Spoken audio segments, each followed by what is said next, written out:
Welcome SAO survivors to Weekly Integral Factor. We got beautiful abec drawings coming up as skills alongside the addition of a new floor story, so let's be quick this time around. We got a lot to cover, and this lengthy Weekly Integral Factor is brought to you by my Teespring page. A lot of cool t-shirts like Lens Squad are available, and you can even get a poster of the key visual we made for our SAO The First Day trailer project. But without further ado, first off, Integral Factor has finally arrived on PC via Steam. We had a very shaky launch with the PC app not functioning at all until a maintenance 3 hours into release, which is why you may see not so favorable reviews, but the main problem has been resolved so far, and the game has been clawing up its way from a mostly negative into a 53% mixed so far, which is an accomplishment because people who have been playing for 5+ years don't even care. They just switched over to PC and continue playing without feeling the need to put down a review. They know what the game is like.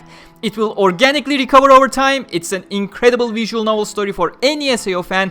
If you're interested, my SAO Integral Factor Steam release video has a mini FAQ section to answer your other frequent questions about the game. If you're still having issues on your PC or your Steam Deck, please go to the discussion section on Steam and just post your bugs over there or just file a bug report. Now back to our usual scheduled Weekly Integral Factor. First and foremost, Floor 83 has been implemented. A walkthrough of the floor is coming later today or early tomorrow from my side. This is a brand new story taking place after the events of Floor 100, so it's a doped floor.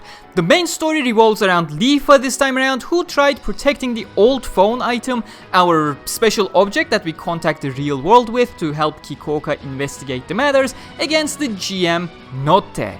If you're a new player, you do have a long way to reach this point, but veteran players, time to dig in. The boss of the story will be weak to slash and wind, and will be resisting pretty much everything else, so make sure you're using slash and wind skills. Alongside the new floor, Gaou Integral Series weapons can now achieve another upgrade level. Top players have fun with your new chase, while some of us are still casually grinding earlier Integral weapons, and most of us don't even know what Integral Series weapons are. Yo, people who feel underpowered and are above level 100 already. If you're still using old floor production weapons, that is the reason. Look into Integral Series and start the grind. Maybe I'll just make a separate video at some point rather than mentioning this in every single Weekly Integral Factor. It's kinda taking up time. A new Raising Dungeon is here, and specifically new players, pay attention. This one is for you. You can get tons of great 4-star skills by doing this daily. Intense training with Kirito is accessible on a daily basis until September 27. Make sure to do the basic tier every day for tons of 4-star skills. The high tier version is likely out of reach for a majority of players, including me as well, and is rewarding Medals of Combat Arts. Speaking of, Medal of Combat Arts Trader Refresh for September has been announced. Here are all the available selection. Feel free to pause the screen to check if there's anything you like.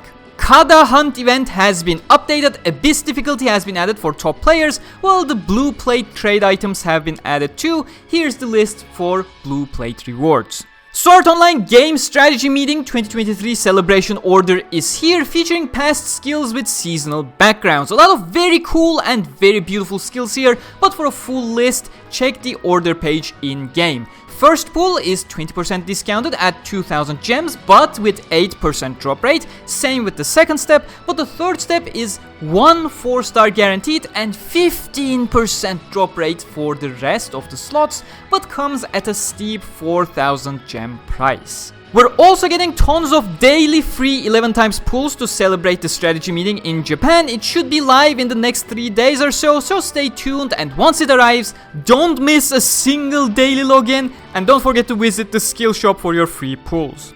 And last but not least, as usual, the upcoming main gacha for this week. The SAO Games 10th anniversary celebrations are in full swing with the strategy meeting. We're getting the abec illustrated SAO Games key visuals as skills. First step, 50% discount. Third step, full price, but 1 any 4-star guaranteed. And fifth step, also full price, but a 4-star from these featured skills are guaranteed. As for individual skills, there is a lot, so I'll try to go through these specs really quickly. Main Kirito and Asuna illustration is a Kirito skill. The road we walk together. Kirito is a wind element one-handed sword connect skill. At max limit break does 1440% damage with 7 hits on a single foe. On hit gives you a damage block of up to 50% lasting 20 seconds. As mentioned, it is a connect skill that gives bonus attack when chaining wind skills, and if you're equipping 2 or more Asuna skill records, those get up to a 150% boost. Strea, Philia and Koharu illustration is a Koharu skill. Color scheme heroine. Koharu is a water element one-handed club Axeles skill. At max limit break it deals 16-20% damage in 2 hits to a single foe. Upon usage it gives 1% attack boost to you and your party for 20 seconds, can stack twice.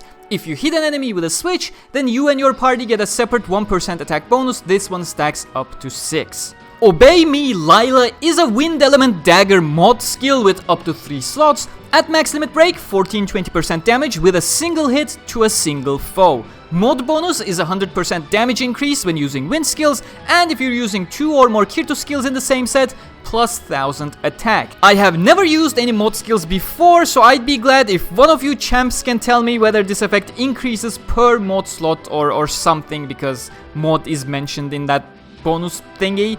I don't know, please do let me know. Rain and 7 illustration is a 7 skill. Rain and Rainbow 7, how creative, is a wind element spear connect skill. At max limit break, 19-80% damage in 8 hits targeting all enemies. Jesus, that's a lot. On a hit with the skill, you get a 20-second buff that decreases your damage you receive by up to 50%, same as Kirito. As a connect skill, it gets an attack boost when chained via wind skills, and a wind damage boost up to 150% when having 2 or more Kirito skills equipped. Kureha and Zeliska illustration is a Zeliska skill. Master Gunner Zeliska is a wind element bow awakening skill. At max limit break, charged attack does 1600% damage in 5 hits to all enemies, 1% damage to wind attacks for 20 seconds up to 3 stacks. If the enemy is weak to thrust, up to 25% boost to damage for 20 seconds. At tier 5 awakening, rush increases your attack by 5%. Towards the ideal form premiere is a fire rapier Axeles skill. At max limit break, hits 1690% damage in a single hit to a single enemy. 1% fire damage boost per stack up to 3 stacks lasting 20 seconds. Hitting with switch gives a separate 1% fire boost per stack up to 9 stacks lasting 20 seconds. Medina, Edith and Dorothy illustration is a Dorothy skill. Bearing the mission, Dorothy is a light element axe Axeles skill. At max limit break, 1890% damage in 5 hits to a single enemy. Attack up by 1% per stack up to 3 stacks lasting 20 seconds. When hit with switch, gives a separate 1% attack boost stack up to 9 stacks lasting 20 seconds. That was a lot, but that's it for this week's Integral Factor news. Please drop a like if you enjoyed and subscribe for more. Until next week, stay cool.